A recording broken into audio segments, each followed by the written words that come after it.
एक बार एक युवक गौतम बुद्ध के पास आया और गौतम बुद्ध से बोला कि है बुद्ध, मेरे माँ में इतने गंदे विचार क्यों आते हैं। मैं नहीं चाहता कि मेरे माँ में गंदे विचार आए, पर मेरे माँ में हमेशा काम वासना के विचार चलते रहते हैं और मैं इनके बड़े में सोच सोच कर बहुत परेशान हूँ। मेरी ऊर्जा और समय यह सब सोने में ही नष्ट हो जाती है और इन सब के विचारों की वजह से मैं कभी भी शांत नहीं रह पाता और मैं हमेशा ही स्त्रियों को देखकर मोहित हो जाता हूँ। इन विचारों को अपने आप को रोक ही नहीं पता। बुद्ध मुस्कुराए और उन्होंने उसे युवक से पूछा, क्या तुम्हें पता है ये काम वासना होती क्या है? फिर लड़के ने उत्तर दिया और कहा, बुद्ध, मैं ये तो नहीं जानता कि काम वासना होती क्या है, पर हाँ, ये जो भी है बहुत बुरी चीज है। फिर बुद्ध ने उसे युवक से कहा कि सबसे पहले तो तुम्हें यह समझना है कि प्राकृतिक रूप से जो भी चीज हमारे अंदर है वह बुरी नहीं। हमारे जीवन में उसकी कुछ ना कुछ जरूर है। वासना कोई बुरी बात नहीं है। यह तो हमारे मां की एक भावना है जो हमें किसी ना किसी चीज की कमी का एहसास करवाती है और फिर हम उसे चीज को अपने के लिए उसे चीज की तरफ आकर्षित हो जाते हैं। जैसे अगर तुम्हारे पास धन की कमी है तो तुम में धन अपने की वासना उत्पन्न हो जाएगी। तो वासना कुछ और नहीं, बस एक प्रकार की कमी है जो कि एक प्रकार की जरूर का एहसास है, और जब यह जरूर शारीरिक हो तो हम इसे काम वासना का नाम देते हैं। युवक ने गौतम बुद्ध को कहा कि बुद्ध, मुझे काम वासना का मतलब तो समझ में आ गया, पर आप मुझे यह बताइए कि यह आई कहां से है और कैसे आई है। गौतम बुद्ध ने कहा कि काम वासना कहानी से आई नहीं है, यह तो हमारे अंदर ही होती है और इसका होना तो जरूरी भी है, तभी तो मानव जाति का विस्तार होगा। युवक ने कहा, जब यह हमारे अंदर ही है और जरूरी भी है तो फिर लोग इसे गलत क्यों बोलते हैं? बुद्ध ने कहा कि यही तो समस्या है। लोगों ने काम वासना को गलत तरीके से सोच लिया है, इसे छिपने की दबाने की कोशिश करते हैं। कम वासना गलत नहीं है, बल्कि कम वासना का गलत तरीके से प्रयोग करना गलत बात है। लोग जिससे प्रेम करते हैं बस इसके लिए जीने गा जाते हैं, उसे पन ही अपना लक्ष्य बना लेते हैं और इसके बड़े में हमेशा सोचते रहते हैं, पर यह सब गलत है। बुद्ध ने युवक से कहा, क्या तुम्हें पता है जानवरों में भी कम वासना होती है? युवक ने उत्तर दिया, हाँ बुद्ध, जानवरों में भी कम वासना होती है, क्योंकि जानवर भी तो आखिर अपनी पीढ़ी को आगे बढ़ाएंगे। बुद्ध ने कहा, तो फिर हम जानवरों की काम वासना को गलत क्यों नहीं कहते? युवक ने कहा, मुझे नहीं पता महात्मा, आप ही मुझे बताइए। गौतम बुद्ध ने कहा कि जानवर अपनी काम वासना का प्रयोग आनंद प्रताप के लिए नहीं करते, वह तो सिर्फ संतान उत्पन्न करने के लिए ही काम वासना का उपयोग करते हैं। जानवरों को प्रकृति ने इतनी समझ नहीं दी कि वह काम वासना को अपने सुख का आधार बना सके, जबकि मनुष्य अपनी समझ के बाल बूटे पर प्रकृति में पी जाने वाली प्रत्येक वास्तु को अपने सुख के लिए प्रयोग करता है। हम इंसानों ने ही काम वासना को अपने सुख का साधन बना लिया है, जबकि प्रकृति ने तो हमें अपने वंश को आगे बढ़ाने के लिए दिया था, लेकिन इंसानों ने इसे अपने जीवन का परम लक्ष्य बना रखा है। और इस तरह से कम वासना का भी लगाम हो जाना गलत है। युवक ने पूछा, महात्मा जी, ये कम वासना हम पर हैवी क्यों होती है? तब गौतम बुद्ध ने कहा कि सुनो, अब जो मैं तुम्हें बताऊंगा उसे तुम ध्यानपूर्वक सुना। कम वासना का सर खेल तुम्हें समझ ही जाएगा, तुम्हें तुम्हारे सारे सवालों का जवाब मिल जाएगा, बस तुम्हें ध्यान से सुनकर समझना है। एक बार की बात है, एक आश्रम में गुरु और उनके शिष्य रहा करते थे, जो रोजाना आश्रम के बाहर स्थित गांव में भिक्षा लेने के लिए जाते थे। उसे आश्रम का एक शिष्य जी गांव में भिक्षा लेने जाता था। उसे रास्ते में एक नदी पड़ती थी। एक दिन उसने देखा कि एक लड़का पेड्डा के पीछे छिपा है। वह उसे लड़के के पास गया और उससे जाकर बोला, भाई, तुम इस पेड़ के पीछे छिपकर क्या देख रहे हो? लड़के ने कहा, अरे तुझे नहीं दिखे रहा कि मैं क्या देख रहा हूं? तब शिष्य ने नदी की तरफ देखा तो वहां पर कुछ लड़कियां पानी भर रही थीं। वो लड़कियां 14-15 साल की होगी। तब उसने उसे लड़के से कहा, अरे भाई, वहां पर तो लड़कियां पानी भर रही हैं, इसमें छिपकर देखने वाली क्या बात है? तब वो लड़का शिष्य की तरफ देखकर उससे कहता है, अरे पागल, तुम्हें दिखाई नहीं दे रहा कि कैसे यह परियों नदी से पानी निकाल रही है? जरा उनकी अदाओं को तो देखो, उनके कोमल शरीर को देखो, उनकी पतली कमर को देखो, और उनके बाल उनकी कमर पर कैसे लहरा रहे हैं, मानो सुंदरता बिखरी पड़ी हो। शिष्य ने फिर नदी की तरफ देखा और इस बार वह इससे देखा ही चला गया। उसे किसी भी बात का कोई डर नहीं था, लेकिन अब वो छिपने लगा और उन लड़कियों को देखने लगा। और जब वो छिपकर लड़कियों को देख रहा था, तभी वह अचानक अंदर से कैंप गया। और उसने कहा कि यह मैं क्या कर रहा हूं, मैं जो कर रहा हूं वह सही नहीं है, मुझे यहां से चले जाना चाहिए। और फिर वह जल्दी से वहां से चला गया। वो आश्रम पहुंच जाता है। आश्रम जाकर वो अपने कार्यों में गया, लेकिन जो अभी वह देख कर आया था वही उसकी आंखों के सामने बार बार आ रहा था। उसके मां में वही दृश्य चल रहा था। उसके मां में वही सब कुछ देखने के लिए लड़ाई हो रही थी। उसका किसी भी कम में मन नहीं रहा था। सुबह होते ही वह रोज जल्दी ही भिक्षा के लिए आश्रम से निकाल जाता और उसे नदी के पास वाले पेड़ के पास जाता, और जहां पर वह लड़का पहले से मौजूद राहत था, उसे लड़के के साथ मिलकर लड़कियों को छुप छुप कर देखा था। अब वह रोज ऐसा करने गया। यह उसके रोज का कम हो गया। अब उसे शिष्य का माम किसी भी कम में नहीं लगता था। वो हमेशा ही किसी न किसी प्रकार के विचार में उलझा राहत। वो आश्रम के कार्यों को भी ठीक ढंग से नहीं कर रहा था। ना वो ठीक से सो पाता था और ना वो ठीक से खाना का पता था। उसका मां बेचैन सा राहत था। उसका मां बार बार उन लड़कियों के सौंदर्य को देखने के लिए तरसता था। जब गुरु शिक्षा देते तब भी उसका मां कहानी और विचारों में खोया राहत था। गुरु ने अपने शिष्य की इन हरकतों को जान लिया था। तब एक दिन गुरु ने शिष्य को अपने पास बुलाया और कहा कि आज से मैं भी तुम्हारे साथ भिक्षा मांगने चलूंगा। तुम और मैं साथ साथ भिक्षा मांगने चलेंगे। तभी शिष्य गुरु को माना करते हुए बोला, नहीं गुरुदेव, आप परेशान क्यों हो रहे हो? मैं अकेला ही ठीक से भिक्षा मांग सकता हूं। गुरु ने शिष्य से कहा कि ठीक है, तुम अकेले ही भिक्षा मांगने। जो शिष्य तुरंत वहां से भिक्षा मांगने के लिए निकाल गया। उसके जान के बाद गुरु भी आश्रम से निकाल गए और शिष्य का पीछा करने लगे कि वो कहां जाता है, किस मिलता है। यह सब देखने के लिए उसके पीछे पीछे चलने लगे। थोड़ी दूर जान के बाद गुरु ने देखा कि उनका शिष्य एक लड़के के साथ एक पेड़ के पीछे अपराधी की तरह छिपा हुआ है और छिपकर कुछ देख रहा था। गुरु भी अपने शिष्य के पीछे जाकर खड़े हो गए कि आखिर उनका शिष्य क्या देख रहा है, जिसे देखने के लिए वह पेड़ के पीछे अपराधियों की तरह छिपा पड़ा है। गुरु ने देखा कि उनका शिष्य पेड़ के पीछे छुपकर लड़कियों को देख रहा था जो कि नदी से पानी भर रही थी। तभी गुरु ने शिष्य को कहा कि तुम क्या देख रहे हो? अपने गुरु की आवाज सुनकर वह शिष्य घबरा गया और उसके पसीने छूटने लगे। वह थर थर कांपने लगा, जैसे किसी चोर को चोरी करते समय रेंज हाथों पकड़ लिया हो। उसकी हालात खराब हो गई। वो कुछ भी नहीं बोल रहा था।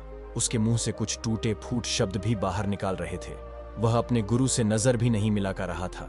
गुरु ने शिष्य की तरफ देखा और कहा कि मेरा शिष्य तो नहीं डर था, उसे तो किसी भी चीज का डर नहीं था, लेकिन यह क्या, तुम तो डर के मारे कम रहे हो गुरुदेव। मेरा इसमें कोई दोष नहीं है, उसे लड़के ने मुझे बका दिया था, लेकिन आपसे मैं वादा करता हूं कि आज के बाद मैं ऐसा कभी दोबारा नहीं करूंगा।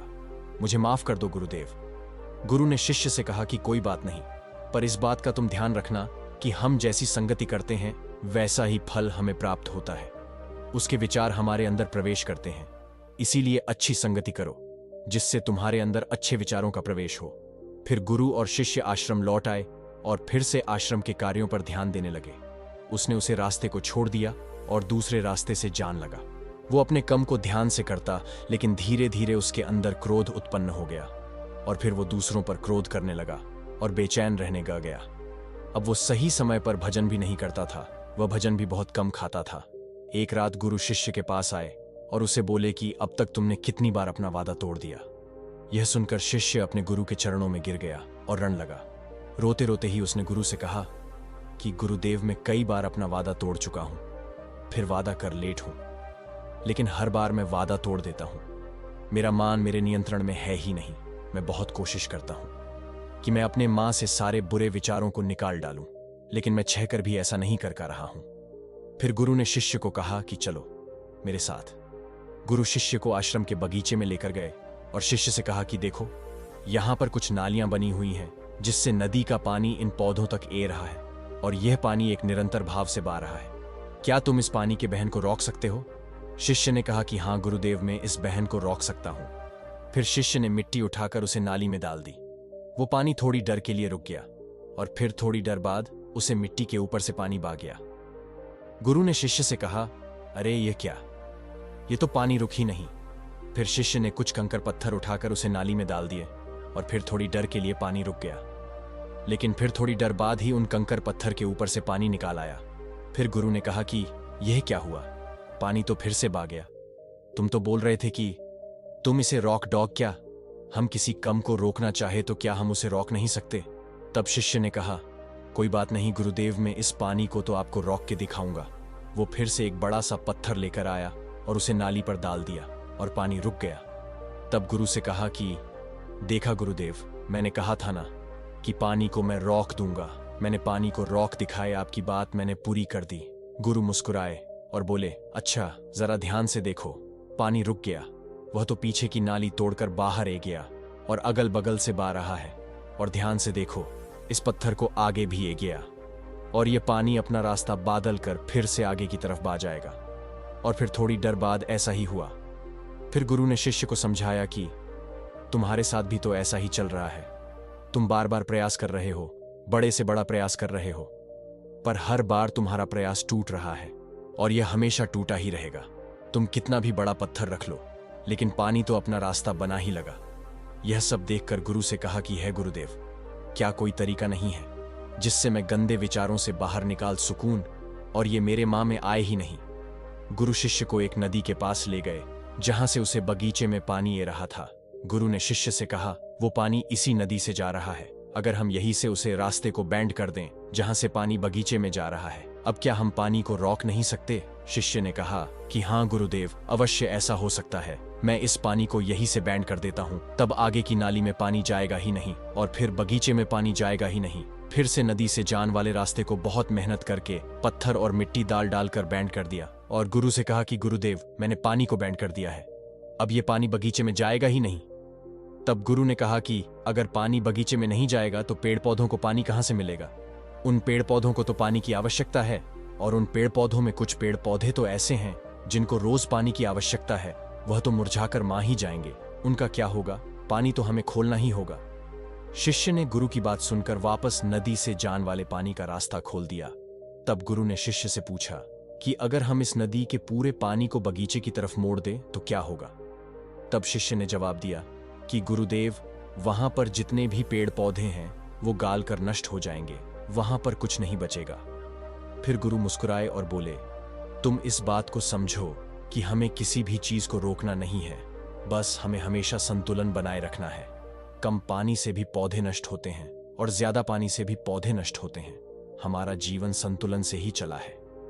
गुरु ने शिष्य से कहा कि अगर मैं तुम्हें कहूं कि तुम आम के बड़े में मत सोचो तो तुम्हारे मां में सबसे पहले किसका चित्र आएगा? शिष्य ने कहा कि गुरुदेव, मेरे मां में तो पहले चित्र आम का ही आएगा। गुरु ने कहा कि जब हम गंदे विचारों को जबरदस्ती रोकने का प्रयास करते हैं तो वह और मजबूती के साथ हमारे अंदर प्रवेश करते हैं और ज्यादा हमारे अंदर उठाते हैं। इसीलिए हमें उन्हें कभी भी दबाने की कोशिश नहीं करनी चाहिए। फिर गुरु ने शिष्य को जाते हुए कहा कि हमारे गंदे विचार बुरे लोगों की संगति करने की वजह से भी आते हैं। कहानी बार क्या होता है कि कामुकता हमारे अंदर होती नहीं है, लेकिन कुछ अश्लील लोगों के साथ रहने की वजह से ये हमारे अंदर हेवी हो जाती है। फिर शिष्य ने कहा कि गुरुदेव, आप सही कह रहे हैं, मैं अपने मार्ग से भटक गया था। फिर वो शिष्य उसे रात बहुत ही चैन की नींद सोया। सुबह अपने कार्यों को पूरे मां से किया और फिर सुबह वो भिक्षा लेने के लिए इस रास्ते से गया जहां वह लड़का आज भी पेड़ के पीछे छुपकर उन लड़कियों को देख रहा था। वह शिष्य नदी पर गया जहां वह लड़कियां पानी भर रही थीं। उसने उन लड़कियों से पानी मांगा। उन लड़कियों में से एक लड़की ने उसे पानी पिलाया और उसे सन्यासी शिष्य के चरण छुए। शिष्य ने उसे आशीर्वाद दिया कि तुम्हारा कल्याण हो। उसका मान सकारात्मक ऊर्जा से भर गया। उसके चेहरे पर मुस्कान आ गई थी, जैसे कि उसे कुछ खोया हुआ वापस मिल गया। वह वापस अपने रास्ते से जान लगा। तभी पीछे से वह लड़का आ गया जो पेड़ के पीछे छुपा हुआ था। वह शिष्य के पास आया और बोला कि क्या बात है, आज तो तुमने नजदीक से दर्शन कर लिए, तुम तो मुझे भी आगे निकले। तब शिष्य ने कहा कि हम हमेशा दूसरे के दर्शन करने में ही व्यस्त रहते हैं, अपने दर्शन कर ही नहीं पाते। तुम कब तक इस पेड़ के पीछे छुपाते रहोगे? किसी को पसंद करते हो तो उससे बोल दो, अगर वो भी तुम्हें पसंद करती है, और शादी कर लो। पर उससे पहले तुम कुछ बन जो तथा अपने आप को पहचान लो। ऐसे अपना समय बर्बाद मत करो। फिर वह लड़का रोज उससे मिलने लगा और उसे लड़के ने नदी पर जाना छोड़ दिया। और फिर वो लड़का अपने जीवन में कुछ बने के लिए संघर्ष करने लगा। तो तुमने देखा संगति का असर क्या होता है। अपनी संगति बदलो, अपने विचार बदलो। बुद्ध ने युवक से पूछा कि क्या तुम्हें तुम्हारे सारे सवालों का जवाब मिल गया? तब युवक ने कहा कि हाँ महात्मा जी, आपका बहुत बहुत धन्यवाद। तब गौतम बुद्ध ने युवक से कहा कि जब तुम्हारे मां में गंदे विचार आए तब आप अपने आप को दोषी मत मानो। यह शरीर है और यह सब इसमें हजारों वर्षों से शिखा है। ये केवल तुम्हारे सोच लेने से, शपथ लेने से ये टूटने वाला नहीं है, लेकिन तुम्हारे पास वो शक्ति है और वो ऊर्जा है जिसका तुम्हें संतुलन बनाए रखना के लिए उपयोग करना है। तुम एक जीवित ऊर्जा हो जो कुछ भी अनुभव करने के लिए स्वतंत्र हो, जो कुछ निर्माण करने के लिए स्वतंत्र है। इसीलिए तुम अपने आप को पहचानो। दोस्तों, आपको यह कहानी कैसी लगी? तो दोस्तों, कैसी लगी ये कहानी आपको कमेंट सेक्शन में जरूर बताना, और अच्छी लगी हो तो इस चैनल को सब्सक्राइब करके नोटिफिकेशन बेल को जरूर प्रेस कर देना। तो मिलते हैं अगली कहानी में, तब तक के लिए अपना ख्याल रखना। धन्यवाद।